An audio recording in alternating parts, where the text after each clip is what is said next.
A lot has happened since we last sat in these chairs. This is very true. We have been to London. You filmed Scrabble. Yeah. We flew back to LA. Hopefully. We did.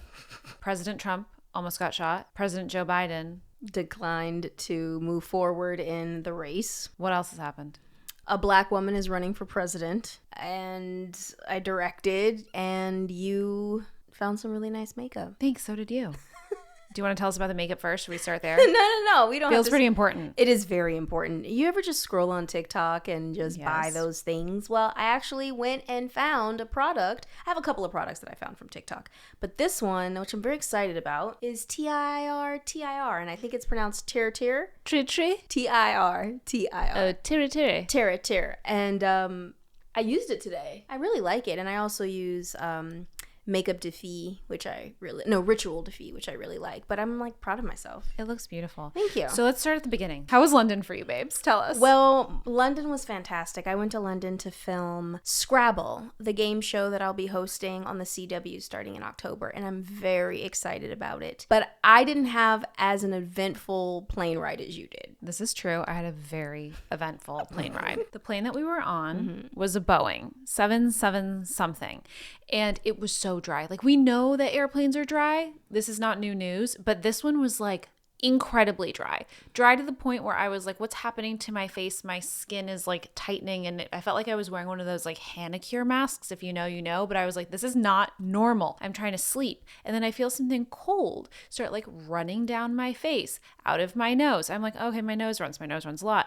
No, it's not actually just liquid, it's blood. And I was like, oh my god, I have a bloody nose, it's so dry. I get up, I go to the bathroom, I like clean myself up. I'm like, what is happening on this airplane?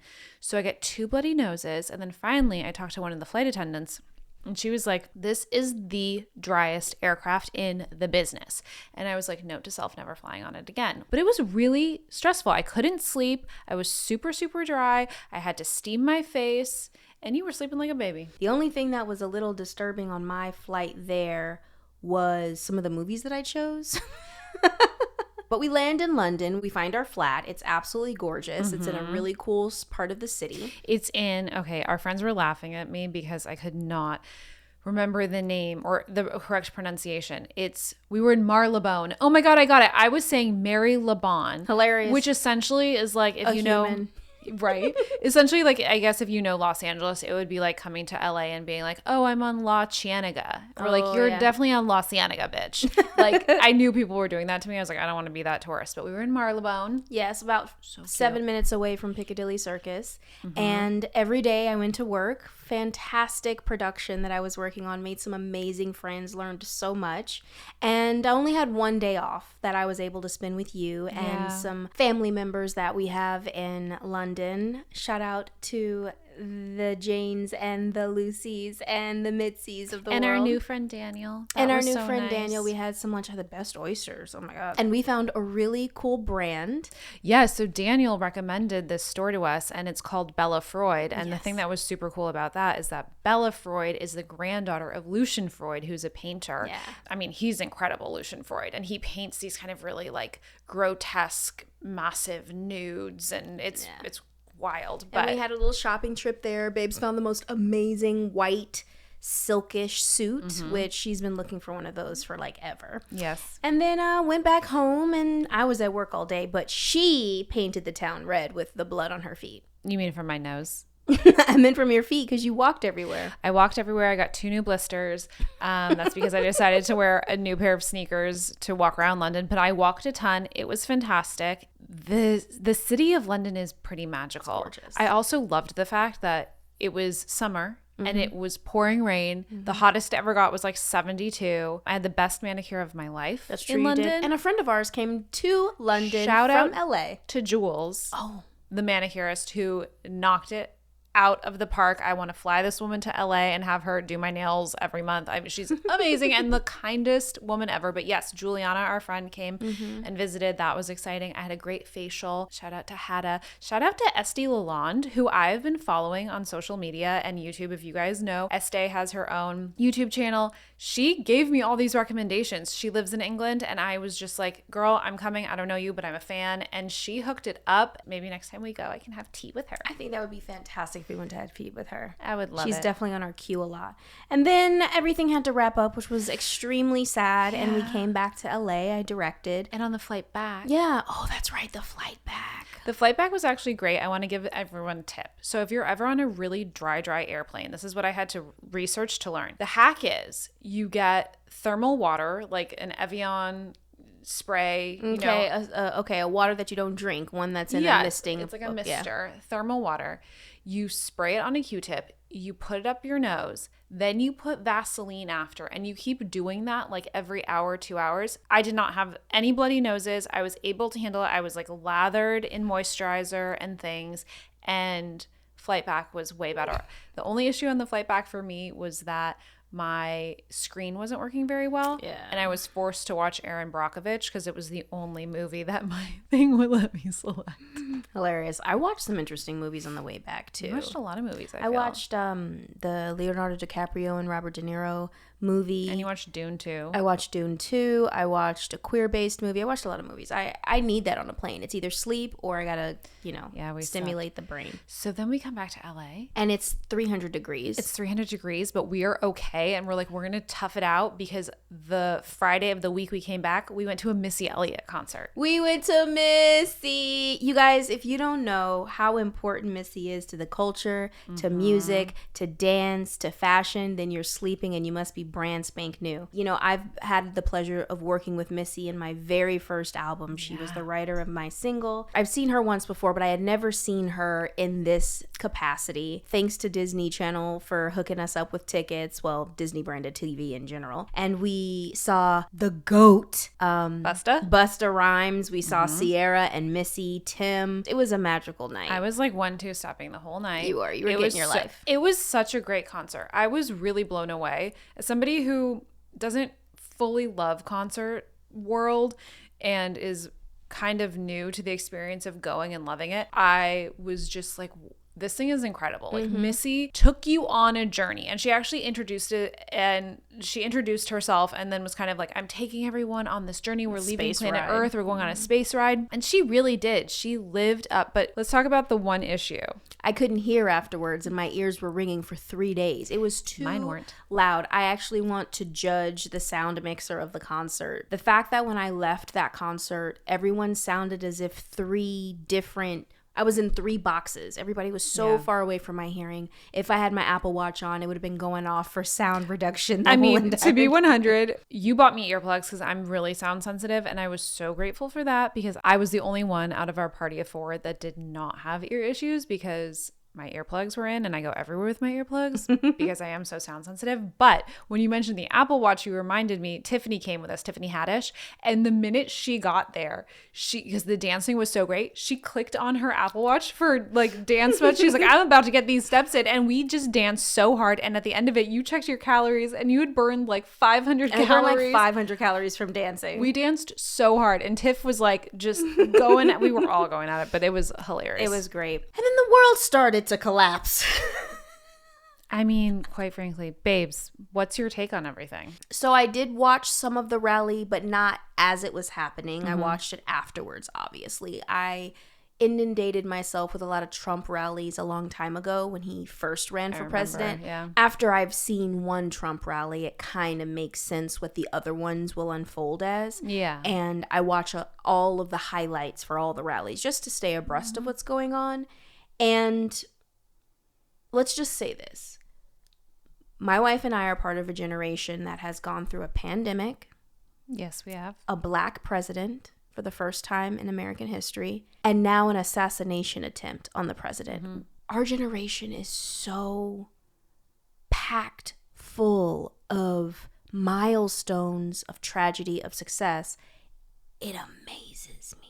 It really does. I never thought I would be alive to say, oh yeah, I was there when the assassination attempt on Trump, of all people. To see him have that moment and then get up so quickly right away, I was like, this feels staged. Like it was so. I felt that way too for a second. Mostly because I feel like if Secret Service and police were like, no, this is a real threat, they would have like just gotten him out of there so quickly. They wouldn't have given him time to like expose his head again and pause kind of for a photograph. So I was like quickly trying to process everything that was happening and also go like, wait, was it really actually a bullet? Because what? It just kind of was a lot to digest all in such a short amount of time. I had the same feeling though. Sorry to cut you off. I had the same feeling. Like he got up so quick, raised the power symbol, walked off, saying fight. I think with his history, our brain goes to, did you plan this, sir? Performance. Did you do this because you needed a little extra boost? Did you need a sympathy card? While also being respectful that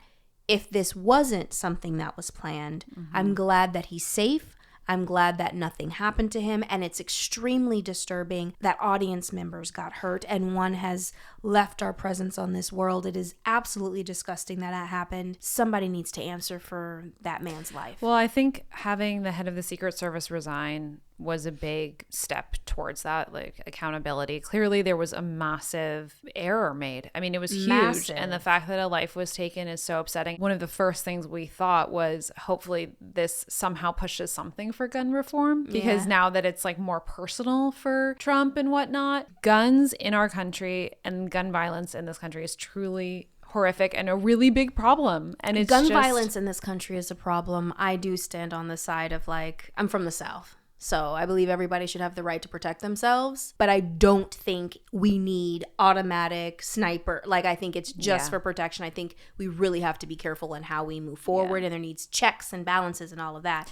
That person should not have had that kind of gun. We're again in a very hostile political season, and the fact that Joe Biden decided to be very selfless and step away from the presidential race. The Biden campaign and he himself, they were so adamant about not stepping down. It became very clear that in order to beat Trump, if that's what people want to have happen, Biden wasn't going to be the person to do it. So how do you feel about Kamala, babe? I think that Kamala stands strong in her beliefs and she doesn't waver. She definitely has a big green check in my book because of the fact that I'm a Black female within the LGBTQ plus community, and she has always fought for us to make sure that our future is safe and that our marriage is protected, and I appreciate that in her. I will say that being that I'm not on a panel of political conversation as much as I used to be,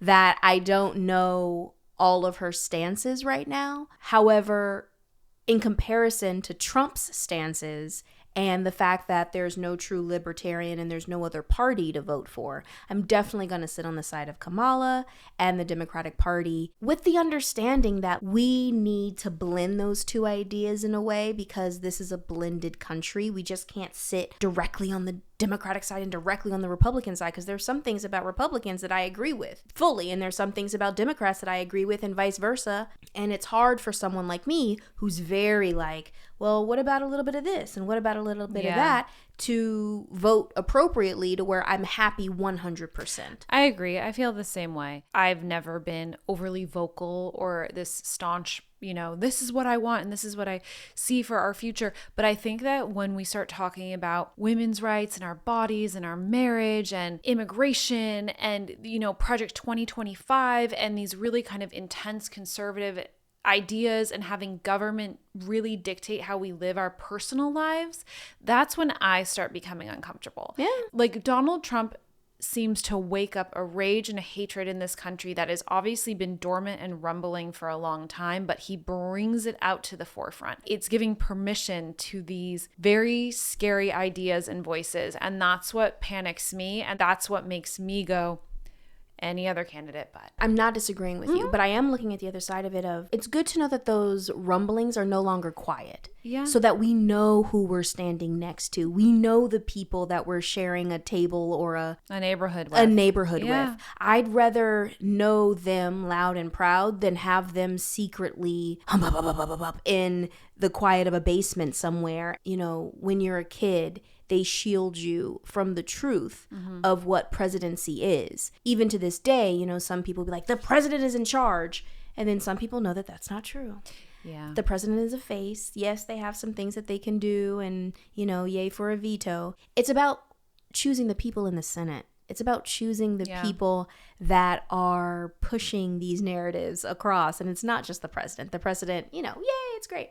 But it really is about the voting on the smaller level. Yeah, and politics on an overall, I think, and again, why I have kind of taken a step backwards from it is just corrupt. And there's a lot of manipulation, and there's just a lot of to it that I don't enjoy. And I think you're very correct about saying that, the president is the face. That's why I would have, push come to shove, voted for Joe Biden if he hadn't stepped away, because I knew that the people around him would have been safer than the opposite. The American ick is truly alive now, even more than ever. I remember watching some clip on Ted Cruz saying that somebody was a zealot because they said that every day an African American male gets shot that has no weapons.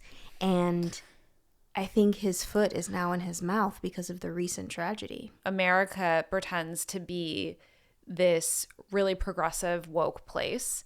And when you were saying earlier that you kind of appreciate in some ways that the voices of hatred have been brought to the forefront, and we can then at least kind of acknowledge that this is still so alive in this country, I was thinking, is this country really actually going to elect a woman, number one, and then a Black woman, number two? I want that so much, but I kind of doubt our country. And I don't know. And the recent tragedy that you're speaking of, Sonia Massey, it makes me physically, it's unspeakable. Like Unspeakable. It's horrendous. It's a true window into hiring people to represent a mass community of people, right? So I was saying, get involved in the local elections, get involved in the Senate. And it's also when hiring the deputy and the police chief, because they're the ones who hires the police. And you have to see through that. That is absolutely ridiculous what that woman went through. The fact that these tragedies keep happening year after year after year, and all you can hear is, well, they're resigning.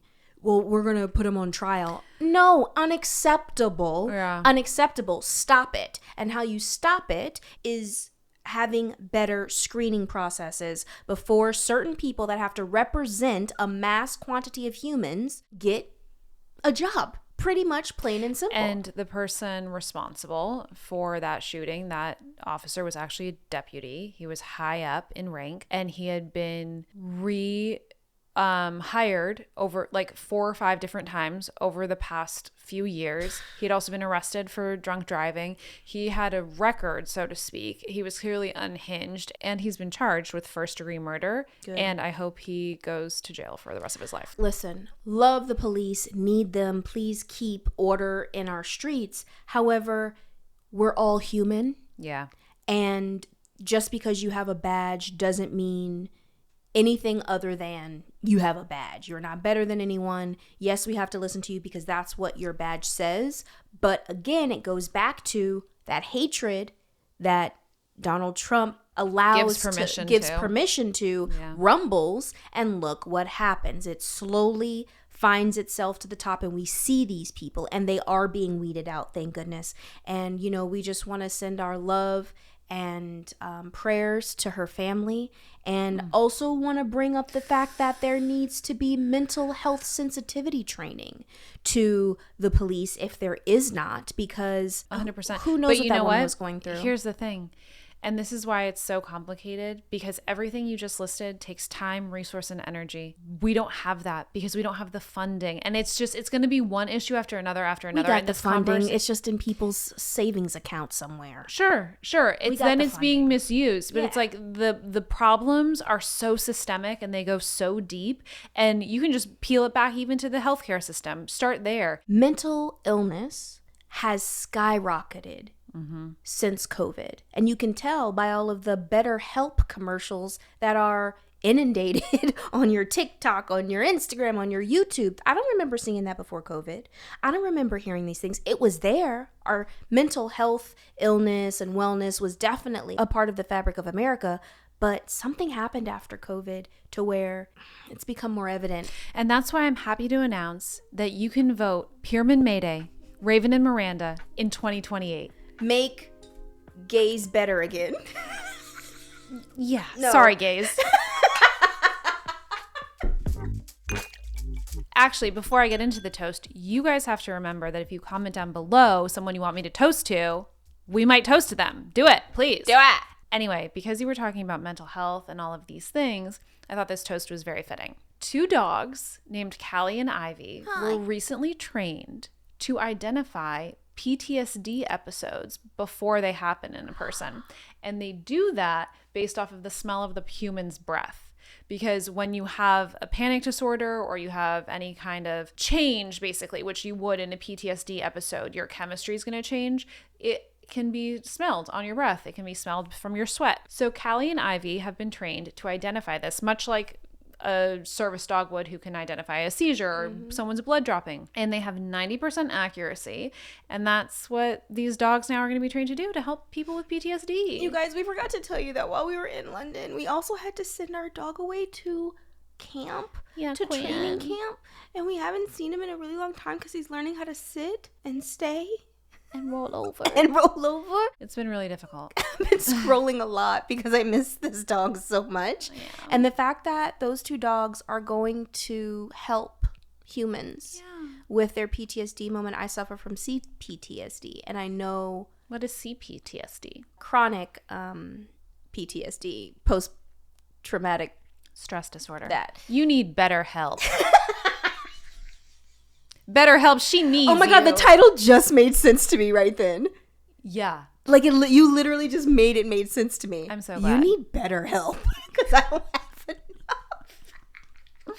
Hilarious. That's great. Anyway, yes. But back to the toast. I toast you guys with a couple of biscuits, maybe some dried chicken necks, because dogs are healing. Yeah. Dogs are healing for the heart. If you have pain / from relationships, from PTSD, because you've, experienced something in your life, even symptoms and seizures and No, dogs health are amazing. problems. It's amazing. they're just a beautiful warm blanket. They're so cute and fuzzy. Because unlike us, they're just pure and innocent and happy, and they don't harp. They don't live in the past. They don't hold grudges. No, they don't. They're just beautiful little beings that have trauma because we inflicted on them. That Anyway, you guys, we love you. We've missed you. And we's back.